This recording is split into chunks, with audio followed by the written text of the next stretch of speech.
We'll just give everyone one more minute, I think.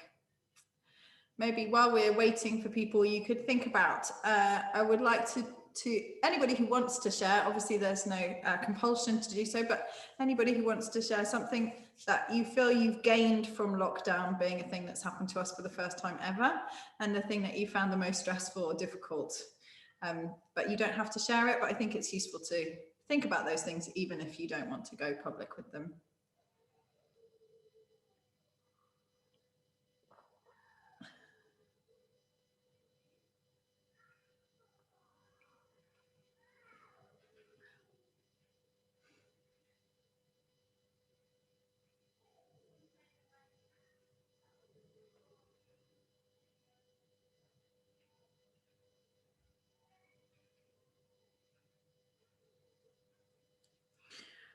Okay, I'm going to start because, you know, that's the thing we should do.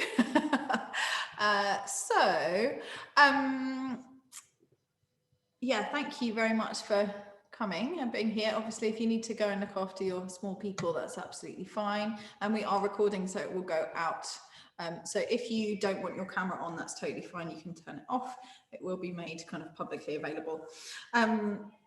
So I really wanted to reflect. I think this period has been an opportunity for lots of us to reflect on lots of different things, some awful and really upsetting, and some perhaps, hopefully, some slightly more positive things have come out of the last 7 months.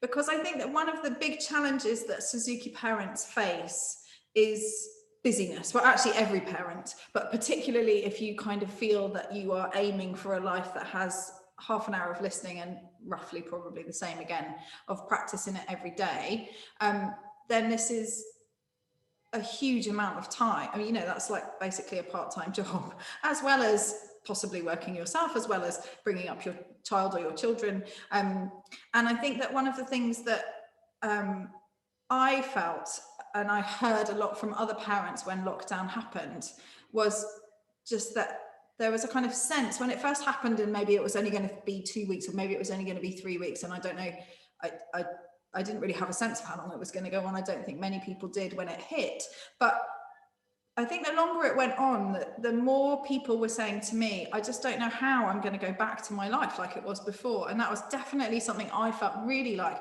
quite anxious about. Like when I think about my kind of daily, weekly routine in February, you know, like it just seems kind of unimaginable.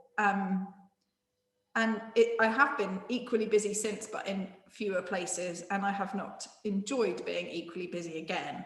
And I think that what a lot of parents felt was that it was a kind of opportunity to reflect on how we got to where we were in our lives, and perhaps look at it and kind of take the time to try and say, right, well, now that this has all been kind of culled, not all of it, but a lot of things have stopped, you know, particularly in kind of March to July.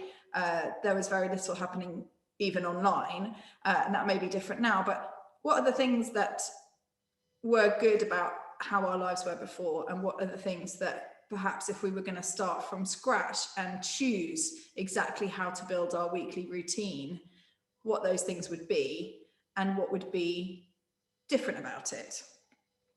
Because I think that there are kind of two groups of Suzuki parents in the kind of standard model, and obviously there are people in between and off the edges of each of those. But I think, you know, when you look at the sort of Suzuki parents that we all know and work with and go to groups with and stuff like that, there are the people whose children do loads of music and not very much else. And then there are the people whose children do loads of everything. And I think that for me as a teacher, I've always been kind of aware that I don't want my child to be overloaded, and I want her to kind of feel like she has space to just do whatever she likes, as well as, you know, all the timetabled stuff. Hi, Eilert. You're allowed in. There's nothing secret about this. But also that it's really tantalizing to have all of these things. You know, I mean, I live in London, so you know, literally you could do something with your time every single minute that you are awake and still not be doing everything that's on offer. And so I think that what I kind of wanted to reflect here on was how we decide for ourselves what version of our routine and what version our children's routine is going to be when we have, at some point again, the choice of doing as much or as little as we want to do. Thinking about the things that have been good about COVID hitting and being in lockdown, and then, you know, decreased but still fairly severe restrictions for most of the country since then. Would anybody like to share any thoughts on that? You don't have to. If you would like to, go ahead. I think the less travel has been amazing, and just less, you know, beginning the week and just being constantly rushing all the way until the weekend, and then catching your breath barely, and then starting again. That has been good to drop that, and just but like you, then feeling a sense of immense trepidation about how on earth you would reassemble that routine, even the bits that are essential. Yeah, absolutely. And I think that that workplaces hopefully have really heard that that is something. I think, you know, when you're trying to be very positive about the outcomes of this, and obviously there are horrible and awful negative, you know, death and illness and uncertainty and job, you know, losses and financial stress and lots of really awful things that could make us say, on balance, we would prefer it not to have happened, but it is happening and it has happened. So therefore, how do we kind of guide ourselves towards the things that we want to take away from it, because just to kind of wish it away is useless. And I think that, you know, in the most optimistic sense, which some days I feel is possible and other days I don't, I think that, you know, hopefully people's workplaces and our own relationship to work may change in a way that it has made, it has proved the possibility of allowing a lot of people to work really effectively from home. And I think that, you know, there was a lot of big business, there was a lot of big business kind of refusing to hear that and refusing to acknowledge that before. And now there are people kind of saying, you know, if I've done 7 months mostly from home, why do you need me to travel an hour a day or an hour each way, or even longer than that, into work and back again? You know, that's completely dead time for most people. So you know, what perhaps hopefully going forward there's going to be a kind of different balance of showing up in person and showing up online. And, you know, certainly when lockdown hit for us, you know, I spent about 3 days, I didn't even know what Zoom was, nobody really knew what Zoom was, and I just kind of thought, is it even possible to be an effective Suzuki teacher and to run a school over Zoom? It was immensely stressful, and you know, the first sort of few group lessons I was just like, oh god, this really just doesn't feel like it's doing the job. And now with practice, you know, of course I feel quite differently about it, and I think it is possible to be very effective, and I think you know, it has brought us a lot of opportunities as well as a lot of stress and upset. Does anybody else want to share anything about good things that they feel have come out of this period we're in?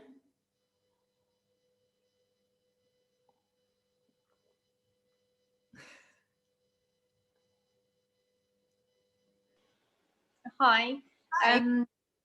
I've got 3 small girls. So Imogen's just turned 6, Zara's 4, and Harriet's just turned 2. Imogen's been playing a year, and Zara's only just started. And I found when Imogen started, you know, Harriet was in the baby carrier, you know, so I'm rushing around to lessons with the baby in the carrier, a little one in tow, to sit with Imogen in her class.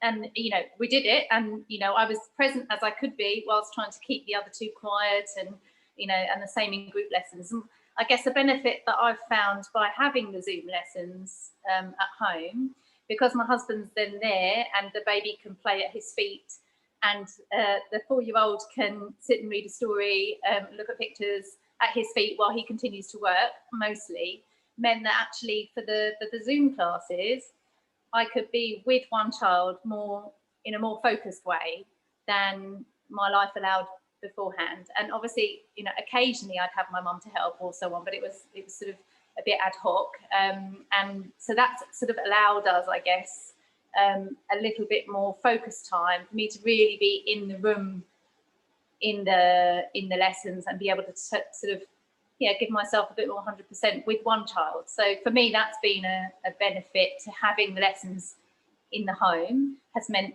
a little bit more focus. It's not perfect, but that has been a difference.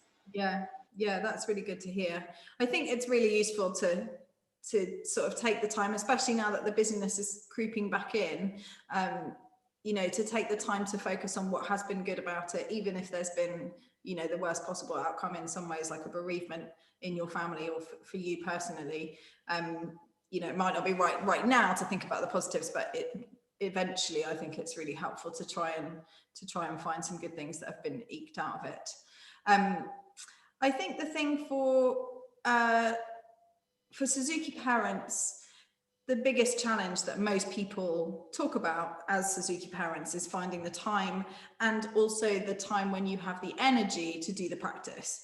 And I think particularly if you have more than one child, particularly if you have more than one child who is learning, and particularly if you have more than one child who is learning who is young. So therefore, if you've got a 12-year-old who's just starting to learn by themselves or practice by themselves, and then a 5-year-old who's starting out, then you're kind of, your time is not quite so pulled upon, demanded of for those kids, because one of them is kind of at the end of practicing with you and one is at the start. But Fiona, your situation, you're kind of trying to find quite a big chunk of time, and it's sometimes possible to kind of put them together and do some things together, but mostly they're on quite different paths and it's quite difficult to do that.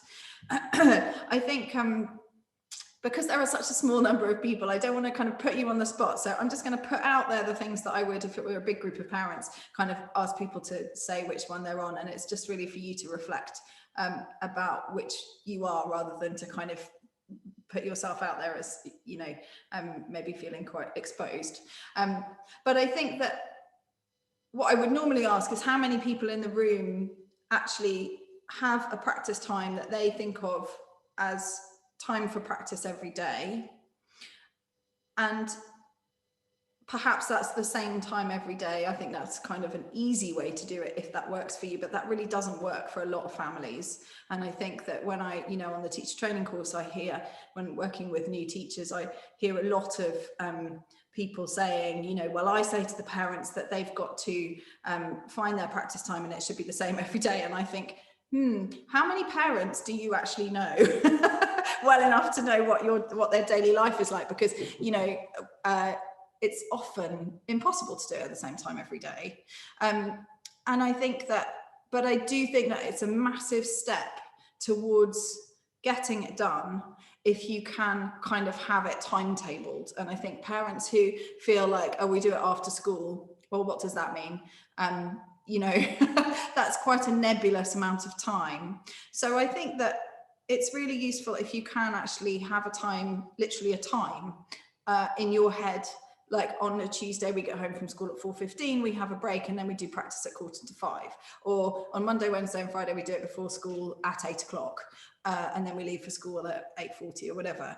And obviously, like, I can't give you the time that's going to work for your life. You have to work that out with your family arrangements. But I think that if you do, without meaning to sound too kind of regimented, I think it's really useful to have that time in your head that works.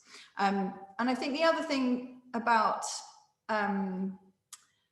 busy family life and this kind of sense, by Jack, this sense of busyness having been a negative stress that none of us kind of chose. Like, there aren't very many people, I don't think, who, if you describe to them when they were, maybe pregnant with their first child, if you say, or their partner's pregnant with their first child, okay, so this is going to be your life. You're going to get up at 6:45 every morning. You're going to practice with your child at 8 o'clock every morning. You're going to get them to school by 10 to 9. Then you're going to pick them up at 3:15. Then on a Monday, you're going to go to swimming and you're going to get home at 6 and you're going to feed them as quickly as you can and try and get them into bed by 7:30. And then on Tuesday, you're going to pick them up and you're going to take them to ballet and they're going to get home from ballet at 5:15. But then you've got extra tutoring at 5:30. So then you've got to make the dinner while the tutor's there. And then on a Wednesday, you're going to go to cricket and then that finishes at 7. So you're you're going to pick them up at 7 and basically try and feed them in the car and put them straight to bed, and you know, on and on and on like this. And I think working at somewhere like Suzuki Hub, we see such a vast range. We've got 170 students here, so there are like every type of family, and that's great. I'm very pro diversity in all of its ways, but I think that there aren't very many people who would sort of sign up to that kind of life on purpose. But then there are so many of us who find ourselves in that kind of life. And so perhaps this time that we're in now is an opportunity to kind of think, right, I'm just going to be more aware of what I take on, whether I really want to take it on, or whether I have become a kind of yes person, like, I want to do this after school club. Yes, of course you can. I want to do this swimming club. Yes, of course you can. Like, that's a lovely way to be. But if that eventually means that you are just completely run ragged, and that feeling of never catching your breath is constant in your life, then actually that's a thing that we need to decide each individually for ourselves, whether we would like that to be the childhood of our children or whether we would not. And like many difficult decisions, if you decide that how your life was before COVID and how therefore it would kind of most naturally become again is not how you like, how do we make those decisions? How do we communicate to our children that you're not being mean if you say, actually, I don't want you to go back to so many different activities. I would like you to try and have more downtime and have more relaxation. And, you know, I'm not saying this so that it's like really my message is because you've got to concentrate on the violin or the cello.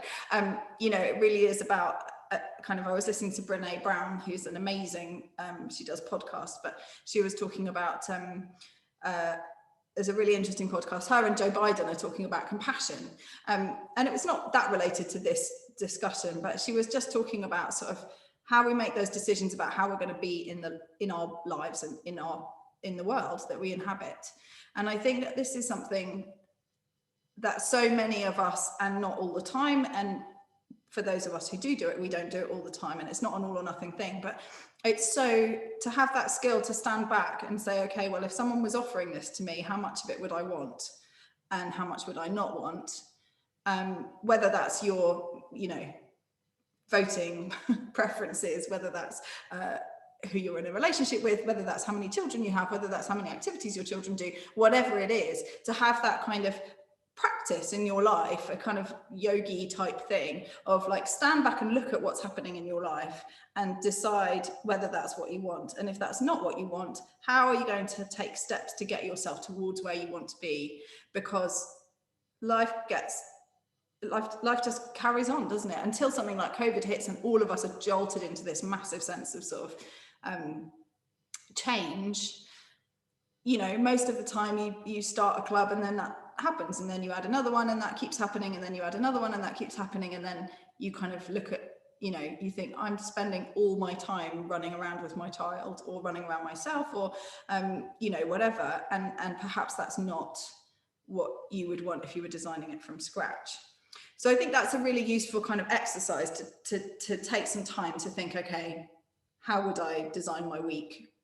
And so then if we assume, which is an assumption I'm going to make, because I think for most of us, certainly for me, it's true, that doesn't sort of match up 100% with the life that I was leading in February, then how do we explain to ourselves and to our children what changes we want to make moving forward? Because I think for the kids, I think maybe the longer it goes on, maybe this doesn't apply so much, but certainly while it's quite short term and they have a very fixed idea of what life used to be like before COVID hit, and there's an expectation from many people that at some point we're going to get back to normal. And the longer it goes on, the more people talk about the new normal. And, you know, the kids at the moment, they understand that they can't go back to whatever, after school club, for example, because those things are just not being offered. But we hope and assume that at some point they will be offered. And I think that it's maybe a good opportunity now, while we have this time and much more time with our kids, to talk to them about, you know, okay, to kind of have this conversation, like, what are the things that you have liked about the change in life that's happened this year? What are the things that you miss from your old life? And I think And what are the things, you know, if tomorrow COVID was solved, what would be the things that you would choose to do? And I think with the Suzuki thing, one of the things we're teaching our children and our students is very, very delayed gratification, isn't it? You know, when you practice Twinkle Twinkle with your 4 or 5-year-old, what are you thinking of? Like, why are you practicing Twinkle Twinkle with a 4-year-old? You're thinking, when you're 11, I want you to be able to do X experience, maybe play in an orchestra. When you're 15, I want you to be able to get 30% of your GCSE music without even thinking, because you've basically done it for years already. You know, maybe when you're an adult, I want you to be able to go to a barn dance and pick up your fiddle and just join in with the music because you can play. I don't think very many parents in Suzuki think, I want you to get your grade 8 distinction by the age of 11 and become leader of the LSO by 25. I hope you're not thinking that. It's not very helpful, useful, or frankly likely. But I think that those, you know, we are drip feeding our kids these musical skills tiny bit by tiny bit. And as teachers, I think we have the biggest sort of long view on that. And we can see, you know, every child who stands in front of me and learns their first twinkle, I can imagine them playing book 10. And I know that, you know, if we have a good relationship, if the parent broadly does what I ask them to do, if they do practice most days a week and listen most days a week, we'll get there. There's no reason why not at all. And I think we have to remind ourselves that for the kids, they've got no idea how Twinkle is related to Mozart. And so to kind of get into the more practical sides of like helping offer some ideas about practice, I think that we just have to remind ourselves over and over again that the children that we're practicing with have no concept of where they're going with it. They might realize that, you know, retakes and Song of the Wind are going to make Allegro easier, but they really have no sense of, if I just keep going with this, it will teach me that I can do anything that I put my mind to. That's like a massive bonus of learning Suzuki, right? You know, you teach your children that they can achieve, and you teach them to have a healthy relationship with struggle, which I think is such an important thing. And, you know, I've watched my daughter, who has never found playing the violin easy. You know, I've watched her become much more okay with things being difficult, and that's been a really wonderful thing, because, you know, some of the time it was so difficult that I was thinking, if I weren't a Suzuki teacher, and in fact, maybe if I wasn't director of Suzuki Hub, even if I was just a Suzuki teacher working by myself, so I didn't have quite so much, you know, face to lose, if we stopped, maybe I would be thinking, this is too hard and I'm making you kind of struggle too much, because it just really wasn't easy. And she didn't really want to do it, which I think is really useful for me to go through as a teacher, because there are lots of kids who don't really want to do it. And most parents,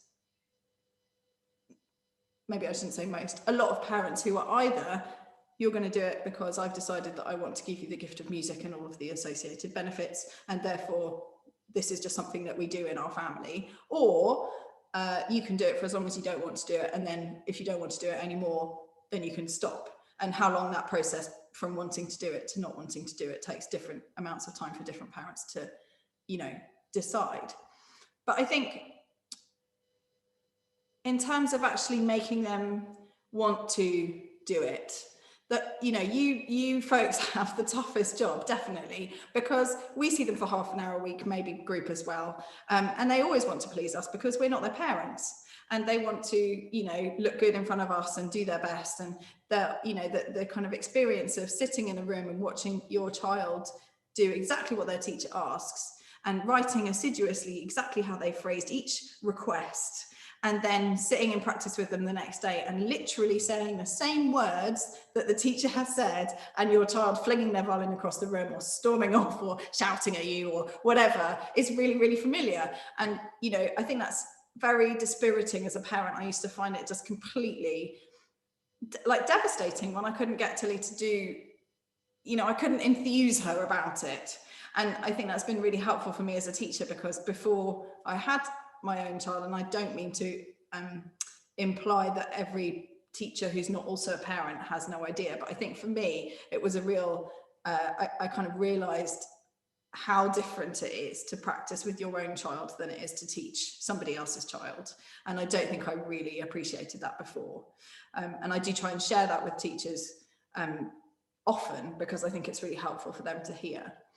And so to go back to the kind of timetabling of practice, I think it's really, really useful if you can find a half an hour slot, and this may be impossible, but if you can find the maximum amount of time, up to half an hour, that you can in your daily life, where it's practice time, even with a very, very young child. I think the benefit of that is that if you've got half an hour to do maybe 6 minutes of practice, your child can say, I just really want to find this particular teddy bear to make my bow hold for, or I really need to wear this hat while I'm doing this piece of practice. You know, or they can take 5 attempts of running around the room before you can actually like get them to stand still and make a bow hold, or put the cello up, or put the violin up, or whatever. And you can have a lovely time. You're not eyes on the clock all the time thinking, we've got to leave for school in 10 minutes, so come on, we've got to get this 6 minutes done. You're not thinking, you know, we don't have time for you to do whatever faffing about. I mean, I always just felt like there was an incredible amount of faffing with a young child when we were practicing. There's still quite a lot of faffing now, but you know, it was just like, it's amazing how much time they can spend kind of what felt like putting off the practice. But I think if you can build that time into your practice routine, then you can be like, sure, babes, you can go and find that teddy, and then come back and do a really good Twinkle Twinkle Little Star. You can, you know, say, okay, we've got 6 things to do in our practice today. Why don't you choose a book that you would like to read and sit on my knee in between each thing, and we'll put the violin and bow down, or the cello and bow down, and I'll read you 3 pages for each thing. And then you have this really lovely sense of connection that is not about the instrument, that is bound up in, this is what happens in practice. And I think, you know, we've done so many different things, and our teachers, you know, frequently get together and talk about ideas like this, but, you know, kind of having special toys that are just for practice, like Playmobil, or those little rubbers, puzzle rubbers, or Lego, or anything that's like small bits, where every time they do something well in practice, you put one of those small bits in a bowl or in a box or something. And then at the end, you can say, okay, wow, look, you've done all of this. You can go and practice. You can go and play with those now, because you've learned all of these things, by being brilliant in practice. And then you put them away, and the next day you can add to them or start again or whatever. But I think things like reading practice, things like role play, you know, we went through a very long Little Red Riding Hood phase in our house, where whoever was practicing with Tilly had to be the grandma and put on the grandma's voice, and then when she'd finished doing something, she was allowed to be the wolf and try and eat us. And you know, this like got her practicing for sort of 6 months or something when she was very small. And I think that as parents, we have a list of jobs to do, and it's difficult to kind of leave that to one side. But if you have a big chunk of time where you're with that child and you're able to give them your attention, and it's very much more difficult if you have more than one child. I do understand that and appreciate that. But you know, if you can sort of carve out that time, I think I think for me, what I've noticed is that sense of urgency and that demand that I want you to do this because your teacher said that they want you to do it, and I'm saying that you should do it, and therefore just get on with it. That is the best recipe for having arguments in practice ever. And I think the kids really pick up on whether you feel stressed about time, and whether you're kind of looking at the clock and thinking, but we're going to be late for school unless you do this now. And it's really easy to get to the stage where you think you kind of end up, and I think this is a symptom of parenthood for all of us. I think it's very, very easy to get to the stage where you're like, you just should do this because I'm the adult and you're the child and I get to tell you what to do. And, you know, as much as we may resist that, or not, that's basically saying to the child, I'm trying to make you do this. And every child knows that the parent can't make them do anything. And therefore, you have a really great opportunity for them to rebel and refuse to do it. And while I think that the best approach to practice is to have it be like brushing your teeth, that this is just something we do and you may not like it all the time, but you are just going to get on with it and do it, I think there has to be a counter to that, which is I promise to make it as enjoyable for you and for me as I can. And if you have practice time that is just do it now, do this, do that, do the other, then you may end up having a very effective musician who can play, you know, book 4 by whatever age, a young age, but it's on demand, and it's not actually for the pleasure of having that time together, because it's not very pleasurable for anybody to be in that situation. If you have a child who wants to do it and the child does what you ask them to do, then that's great, lucky you. But most parents don't have that, and most kids need something more than that. And so I think that, you know, stickers and you know, rewards, I hear a lot of parents use the word bribery, and, you know, if you look it up in the dictionary, bribery is for a corrupt or immoral act, and that's really not practicing the violin or the cello. And so, you know, I really love my job. I'm very passionate about my job. I work very, very hard. But if I didn't get paid, I'm not sure that I would work quite the number of hours that I do. And that's not because I feel like it's bribery, but it's because sometimes you need something extra to remind you that what you're doing is worthwhile, or something that you like, or just to get you kind of up there and going. And I think it's the same for the kids. I'm not suggesting that you pay them to practice, although sometimes that can be very effective. But I think that, you know, if you remind yourself that however much pleasure they're getting from their practice, they're still working. It's, you know, it's still, there are inherently boring parts of practice. There are inherently frustrations in practice. And so if you can kind of recognize in whatever way works for your child and for you, and I think that changes irritatingly frequently for the parents. You think, oh, I've got it. This is what makes her want to practice. And then 6 weeks later, it's like, not bothered about that anymore. I want something different. And then you have to kind of start again. But I think that that is that's a key mindset for us to take when we're practicing with our kids, that we can see the long view, we can see what we're offering them, but you really risk throwing the baby out with the bathwater if the way that you communicate that to them is, you're just doing this because I say that you've got to do it. And on the flip side, if you say you're just doing this because you want to, and if they say I don't want to, you say, okay, fine, well, don't do it.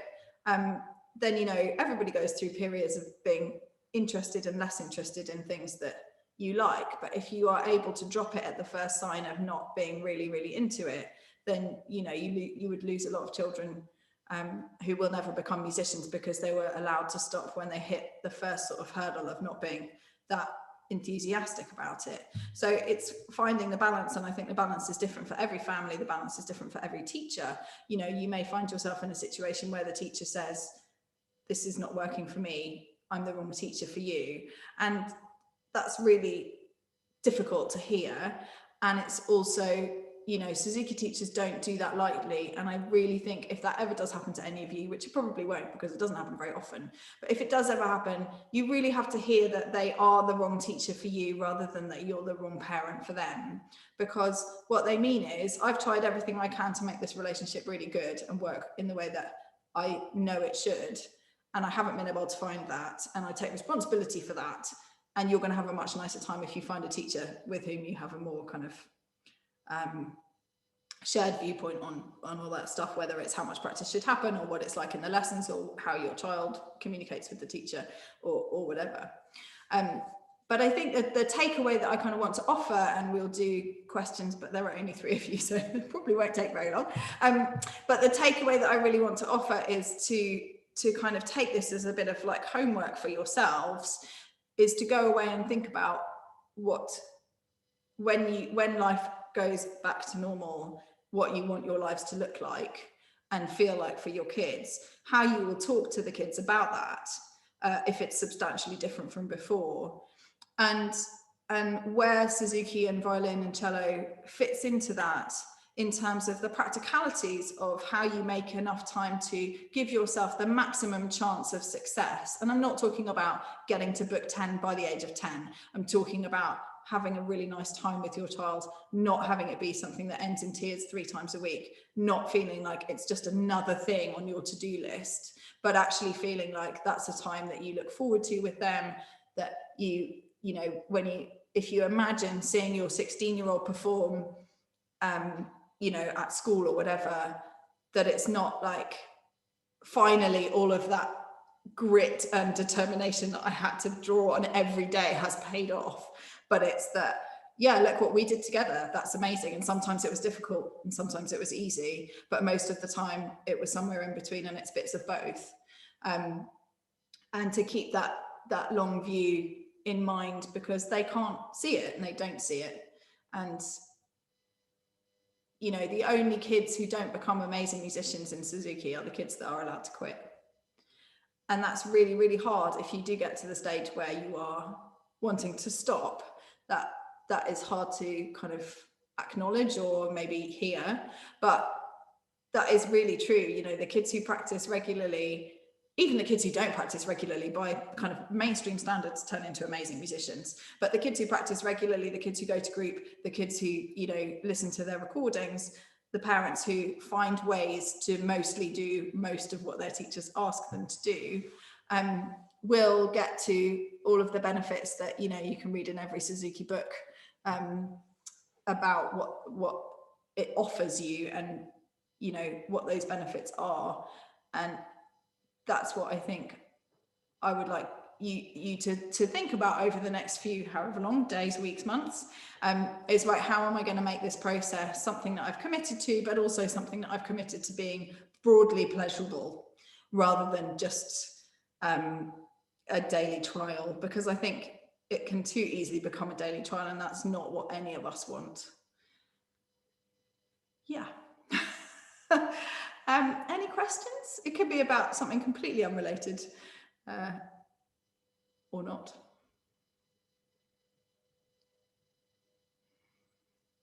Fiona. Hi. So I mentioned I've got 3 daughters, two of whom play, and I just was interested in your thoughts on siblings, particularly siblings learning the same instrument. They both learn violin. I play, so that was sort of a natural thing for the first child to say, I want to play violin because mommy plays. Of course, then the second one goes, I want to play too. So we go, okay, then how about cello? How about this? No, violin, mummy, I want to do violins. Of course, we say, you know, give her the same opportunities, and, you know, we're doing violin again. But I am mindful of sibling rivalry, there being sort of benefits, but also being, you know, some challenges ahead. We're early days. You know, one child's 1 year in, the other one's 6 weeks in. So I just wanted your thoughts really about what might lie ahead for me. I think, thank you for that. I guess this is how I feel about many things that can be difficult, that there's immense benefit in being open about it. And if you get to the stage where, for example, you've got a 6 and an 8-year-old, and the 8-year-old is on middle of book 2 and the 6-year-old is on the last piece of book 1, and the 6-year-old is feeling very smug because they're catching up, and the 8-year-old is feeling extremely vulnerable because they're catching up. And you know, this is a situation I've got with, they're not that young, but I've got a 12-year-old and a 9-year-old, and the 12-year-old's on the last piece of book 4 and the 9-year-old's on the last piece of book 3, and the 12-year-old really does not want to be in the same book as their younger sister, even for 2 weeks, you know. And I think that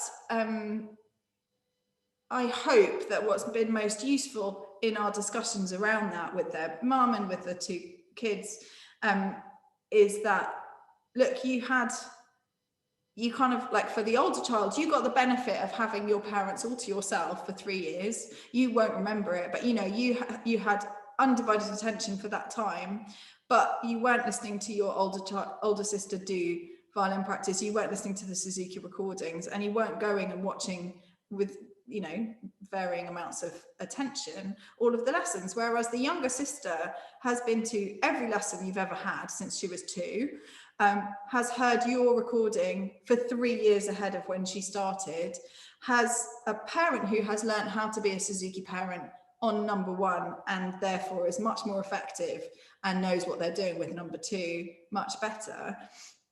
And also, I think on a lesser front, you know, a teacher who's also 2 or 3 years more experienced, and every year we learn new things.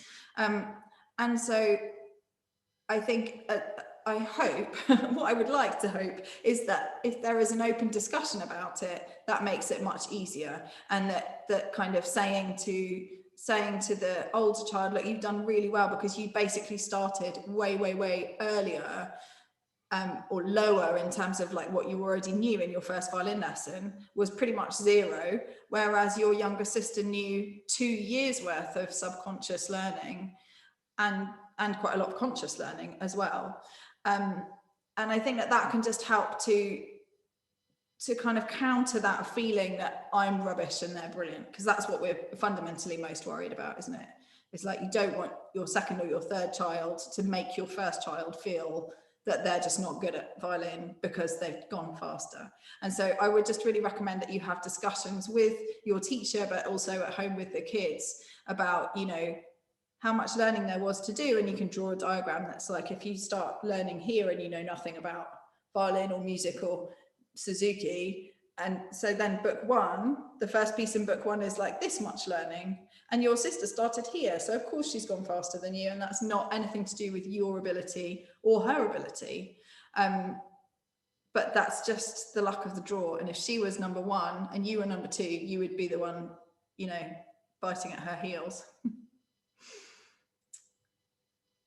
Yeah, I hope that's helpful. Any other questions? You can put them in the chat privately if you don't. I mean, it's quite difficult to hide who the questions come from when there are only 3 people, but yeah. Otherwise, we will say goodbye and thank you very much for doing the first online Halloween workshop. Especially your age group of kids are the, you know, the ones that find it hardest online for more than half an hour or something. So thank you. And if you have any feedback, please give it to me by email or whatever. You'll get a feedback form emailed to you. But if you just want to tell me anything or ask me anything, that's also fine. No? Okay. Isla, come and say hello. I haven't even seen you. Come here. She's watching the ballet. Oh, okay. Nice. Well, I will see you all tomorrow, and I hope you've had a nice afternoon, and I hope this has been helpful. Thank you. Yeah, you're welcome. Thank you all very much. Thank you. Take care. Bye.